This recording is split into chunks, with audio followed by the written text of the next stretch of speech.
오늘 말씀의 제목이 아빠 아버지라 부르게 하셨느니라. 이렇다 보니까 제가 난생 처음으로 너무나 잘 아는 단어 아닙니까? 아버지라는 단어가 도대체 국어사전에 어떻게 정의가 되어 있는지 궁금해서 처음으로 한번 찾아봤습니다. 그런데 여러분, 너무나 당혹스러운 거예요. 그 의미가 이랬습니다. 아버지란 자기를 낳아준 남자를 이르거나 부르는 말. 이게 답니다. 여러분도 좀 당황하셨죠? 어머니는 그럼 어떨까요? 어머니도 불러드릴게요. 어머니란 자기를 낳아준 여자를 이르거나 부르는 말. 저한테 무슨 힘이 있으면 좀 바꾸고 싶어요. 아버지는 자기를 낳아준 남자가 맞습니다. 하나도 틀린 말이 아니죠. 그러나 아버지의 의미를 이렇게 단순히 생물학적인 측면에서 풀이하는 것으로 끝난다면 어쩌면 우리는 다른 동물들과 딱히 다를 바가 없지 않을까 하는 그런 회의가 들었습니다. 여러분, 아버지라고 하는 그 이름은 그저 날 낳아준 한 남자를 부르는 호칭 이상의 훨씬 더 가치 있고 큰 뜻을 품고 있는 그런 이름이 아닙니까? 여러분, 아버지가 어떤 존재이죠? 아버지는 물론 사전적으로 또 그런 의미처럼 생물학적인 어떤 존재의 근원이 되는 건 맞습니다. 그러나 아버지의 의미는 한 가정의 가장이요, 어머니와 함께 한 가정의 기둥을 이루는 존재이며 자식들이 인생을 배워가는 첫 번째 기본 교과서이고 자녀들이 인생을 살아갈 때 정신적으로 또 육체적으로 든든한 버팀목이 될 뿐만 아니라 자녀들의 보호자이고 또 때로는 친구가 되기도 하고 위로자가 되기도 하고 피난처가 되기도 하고 자녀들에게 있어서 흔들림이 없는 그런 땅과 같은 존재가 아닙니까? 그러니 가정에서 이 아버지가 자신의 역할을 온전히 이런 역할을 잘 감당하지 못하면 그 가정은 반드시 깨어지고 무너지고 상처를 입게 된다는 것입니다. 그런데 안타깝게도 모든 사람들에게 아버지의 의미가 동일하게 받아들여지는 것이 아닙니다. 어떤 사람은 아버지라고 하는 그런 단어만 나와도 마음이 든든하고 또 따뜻해지고 또 사랑을 떠올리게 되는데 어떤 사람은 아버지라는 그 말만 들어도 몸서리 치도록 싫고 혐오스럽고 기억에서 지우고 싶은 그런 존재가 되기도 한다는 것입니다. 그런데 여러분, 진짜 문제는요, 그저 단순히 아버지에 대한 현재의 감정이 좋고 나쁜 그 상황이 사실은 중요한 것이 아니라, 물론 중요하죠. 그러나 이것보다 더 중요한 것은 아버지가 한 가정에서 아버지로서의 역할을 건강하게 온전히 수행하지 못했을 때, 그 사명을 감당하지 않았을 때 그 가정과 자녀들에게 끼치는 영향이 너무나 크고 치명적이어서 그저 그 한 가정의 상처에 머물지 않고 주위에 있는 많은 사람들에게 또 다른 상처와 아픔을 주는 또 다른 정신적이고 감정적인 가해자를 만들어내게 된다는 것입니다. 그런 여러분, 우리 각각의 사람들이 좋은 아버지가 된다는 것은, 또 좋은 부모가 된다는 것은 우리 인생에서 그 무엇보다도 너무나 중요한 것입니다. 돈을 잘 벌어서 가족들을 더 편안하게 해주고 더 높은 명예를 얻어서 더 능력 있게 힘 있게 가족들을 건사하는 것도 나름 의미는 있겠지만, 그럼에도 불구하고 우리가 이 땅을 살아가면서 그 무엇보다 중요한 역할, 그 무엇보다 중요한 사명은 우리가 정말로 좋은 아버지, 정말로 좋은 부모, 정말로 좋은 남편이 되는 것, 그것이야말로 우리 남성들이, 우리 부모들이 이 세상에서 감당해야 할 가장 위대하고도 중요한 사명이 된다는 것입니다. 가끔 저도 그런 고민을 합니다. 어떻게 하면 더 좋은 아빠가 될 수 있을까? 솔직히 이 물음에 대해서 아직 답을 완전히 내지 못했습니다. 물론 이론적으로, 성경적으로, 교육학적으로, 심리학적으로 어느 정도 좋은 아빠에 대한 지식을 가지고 있습니다. 그런데 여러분, 교과서에 나와 있는 그 정답이 진짜 정답이 아니죠. 그게 다가 아니지 않습니까? 문제는 학문에서 이야기하는 이론이 그 학문에 나온 그 이론 자체가 무조건 좋은 아버지로, 좋은 남편으로, 좋은 부모로 우리를 만들어주지 못한다는 것입니다. 저에게 있어서는 이론상 좋은 아버지는 될 수 있지만 제 하나밖에 없는 아들, 바로 그 녀석에게 좋은 아버지가 되는 것이 저에게 숙제가 아니겠습니까? 그런데 이 일이 때때로 목회하는 일보다 저에게 너무나 어렵고 힘든 문제라는 사실을 제가 날마다 고민하며 경험하고 있습니다. 그래서 제가 이렇게 고백할 수밖에 없습니다. 자식을 정말로 잘 길러내는 일, 정말로 좋은 아빠가 되는 일, 좋은 남편이 되는 일은 절대로 내 힘과 지혜로 되는 일이 아니구나. 하나님의 은혜가 아니면 그저 내 힘과 내 지혜만으로 감당할 수 있는 일이 아니구나. 이렇게 고백할 수밖에 없다는 것입니다. 그래서 생각합니다.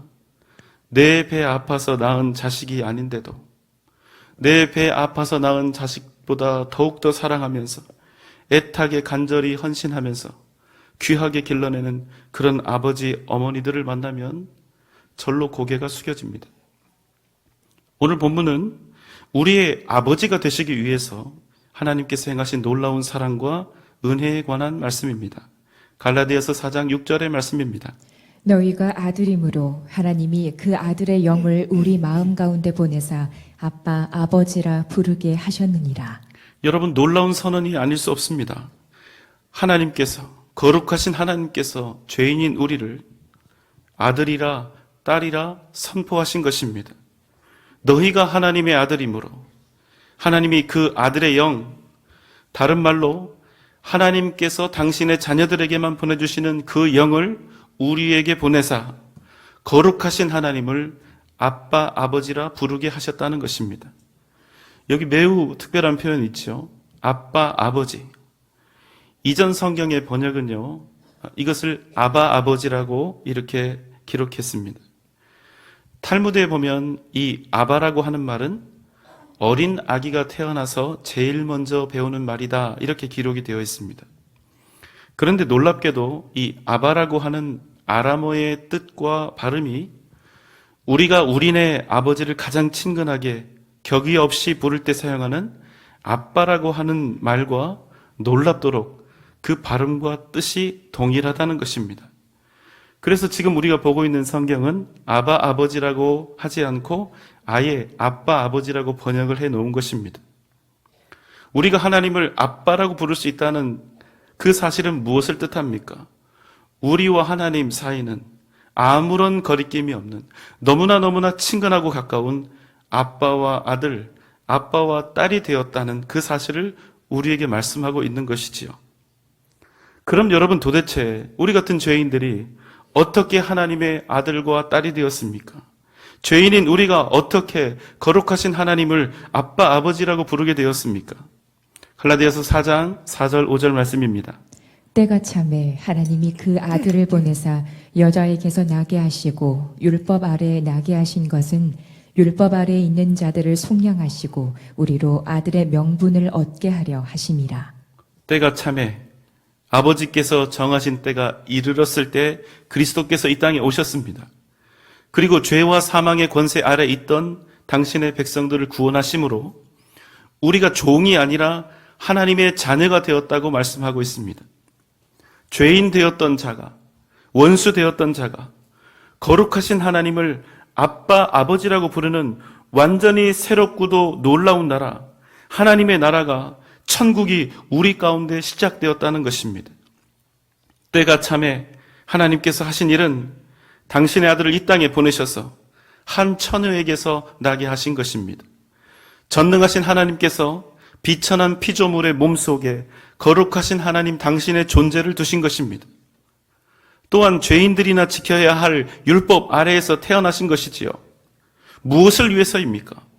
율법 아래에 있는 우리들, 율법 아래에서 율법에 복종해야 조금이나마 거룩함의 의미를 깨닫고 조금이나마 회개하는 삶을 살아갈 수 있는 우리 같은 죄인들을 죄로부터 깨끗게 하시고 우리로 아들의 명분, 하나님 자녀의 명분을 얻게 하시려 하신 것입니다.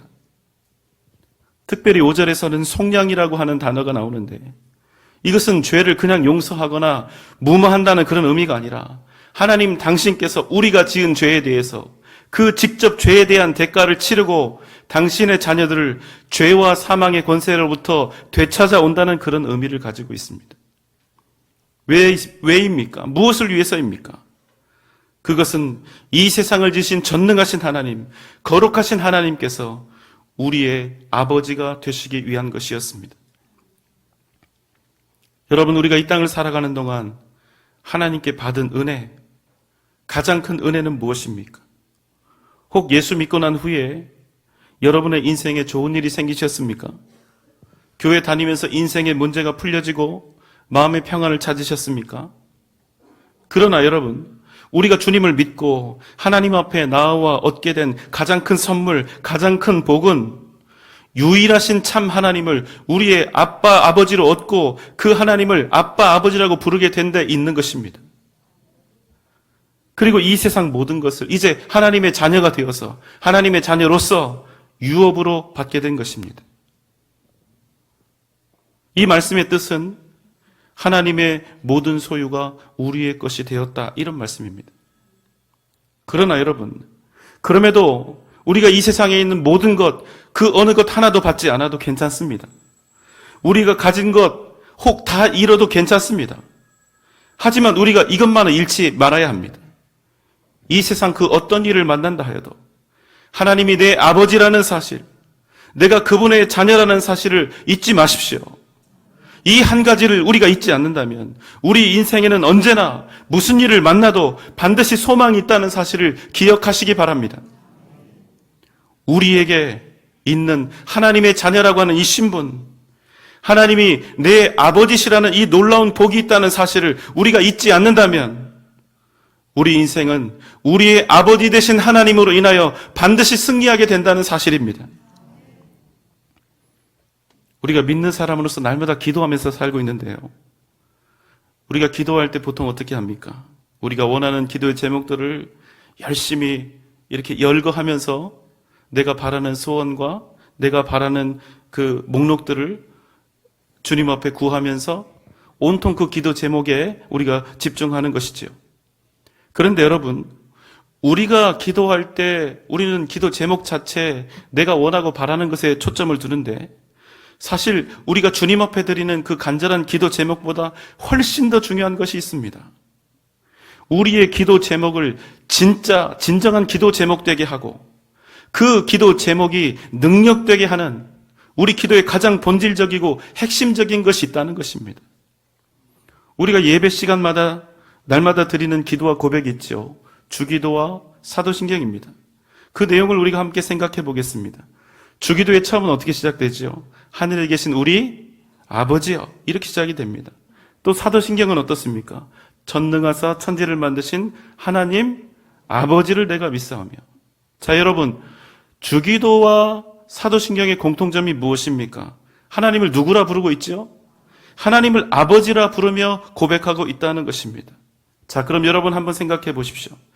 우리가 하나님께 드리는 간절한 기도 제목들이 응답될 수 있는 근거, 우리의 기도 제목이 정말 의미 있는 기도 제목이 되고 우리의 기도가 그저 말이 아니라 진정한 능력이 될 수 있는 이유가 도대체 무엇이냐는 것입니다.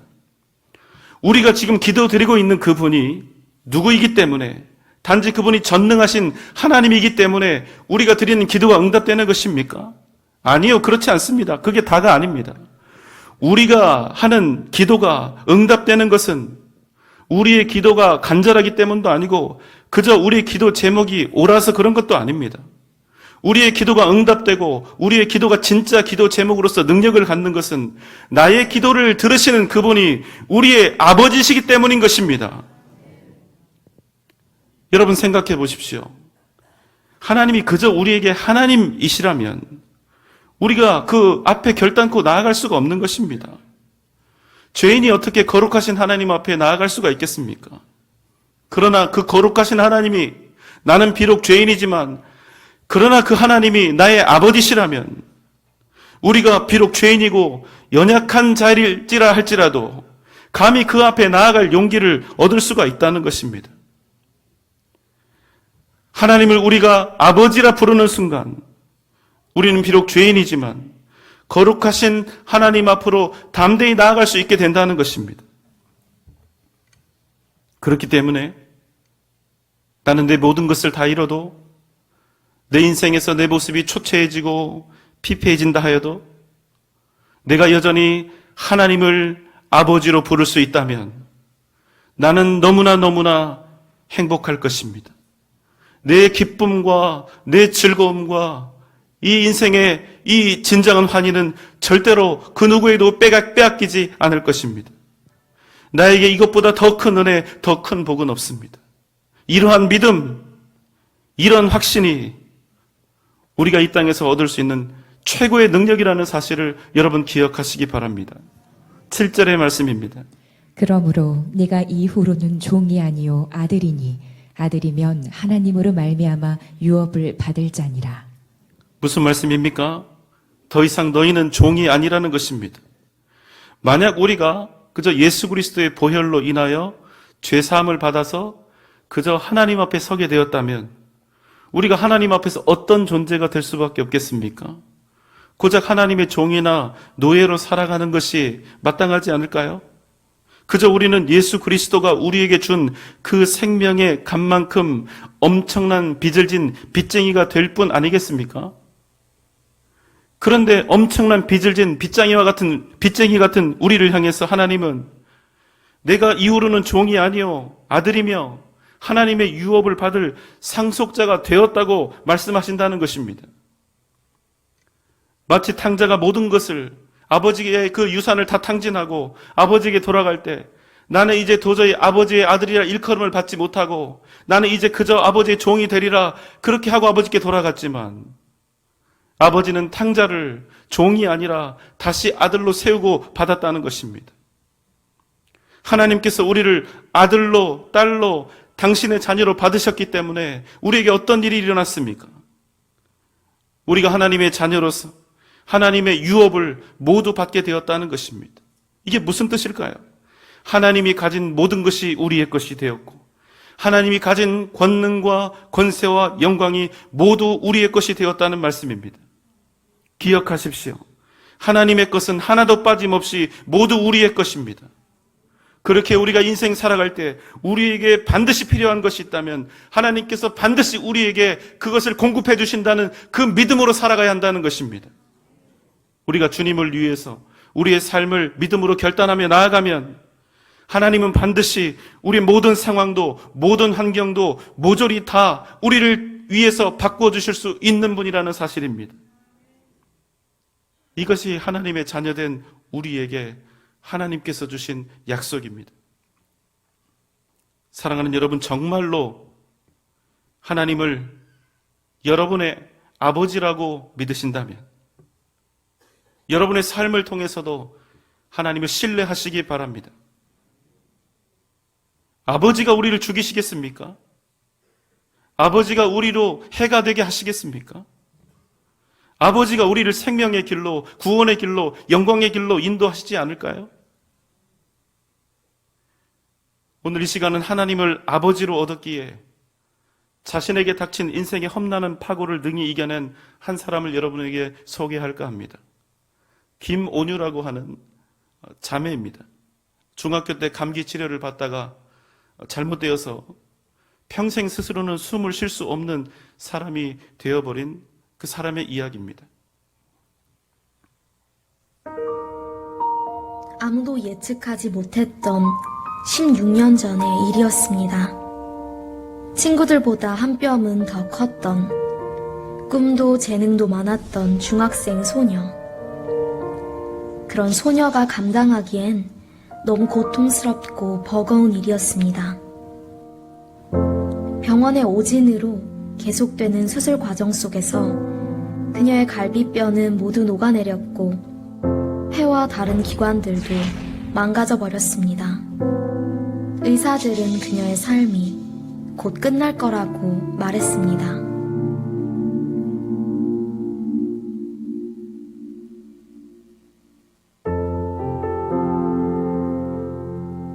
올해로 32살이 된 온유 씨의 병실. 온유 씨의 삶을 기적처럼 이어오게 한 이유들이 여기 있었습니다. 기능을 상실한 폐 대신 온유 씨에게 호흡을 할 수 있게 해준 엠부. 그 엠부가 작동하도록 도와준 수많은 봉사자들. 그리고 의사조차 포기했던 그곳에서 온유 씨는 살아계신 하나님을 만났습니다. 세상에 살다가 갑자기 환자했을 때 너무 두렵고 나 혼자 뒤처진 것 같고 예수님 있을 때 그 어떤 모습이요 또 예수님 사랑을 해주시고 세상에 아니라 나를 있는 그대로 사랑하시는 예수님 살아야겠다니까 마음이 있었어. 두려운 건 똑같은데 믿으니까 살 수 있겠다 이런 지금까지의 시간은 그 어느 것 하나 자신의 것이 아니었다고 고백하는 온유 씨. 말로 다 할 수 없던 이야기들을 담담하게 글로 옮기기 시작한 그녀는 숨쉬지 못해도 괜찮아라는 한 권의 책을 세상에 내놓았습니다. 멘붕하면서 친구들 또 내가 주는 건 아무것도 없고 친구들이 호흡도 주고 사랑도 주고 인정이 있는데 친구들 그런 말을 좀 예수님 친구들 다 3명의 고백으로 생각을 해서 그걸 좀 썼던 것 같아요. 나도 짓고 보니까 괜찮다고. 사랑하는 사람들, 그리고 고통 속에 살아가는 수많은 청년들에게 그녀는 말하고 있습니다. 숨쉬지 못해도 괜찮아. 고난을 감당하는 것을 넘어 이제는 기쁨을 누릴 수 있게 되었다는 그녀. 분명 내일도 행복할 것이라는 그녀의 믿음이 이 세상에 새로운 도전이 되고 있습니다. 예, 이 자매의 폐 기능이 완전히 상실이 되어 있기 때문에 24시간 누군가 옆에서 계속 펌프질을 해주지 않으면 이 자매는 생명을 유지할 수가 없습니다. 그 누가 봐도 가장 절망적인 상황 속에 있는 이 자매의 말, 오늘 영상 속에 나왔는데 이 말이 저는 가장 기억에 남습니다. 여전히 두렵고 무섭지만 믿는 분이 있으니까 이제 살 수 있겠다. 사랑하는 여러분, 잃어버린 것, 떠나버린 사람 때문에 더 이상 괴로워하지 마십시오. 여전히 하나님께서 여러분에게 남겨주신 것, 아직 여러분이 할 수 있는 그 일에 여러분이 할 수 있는 최선을 다하십시오. 그러면 됩니다. 하나님께서 지금 여러분에게 맡겨주신 그 작은 일에 충성하십시오. 아무리 작은 일이라 할지라도 하나님께서 주신 것이니까 다른 사람들과 비교하지 마시고 기쁨으로 감당하십시오. 그럼 하나님께서 여러분의 인생을 반드시 인도해 가실 것입니다.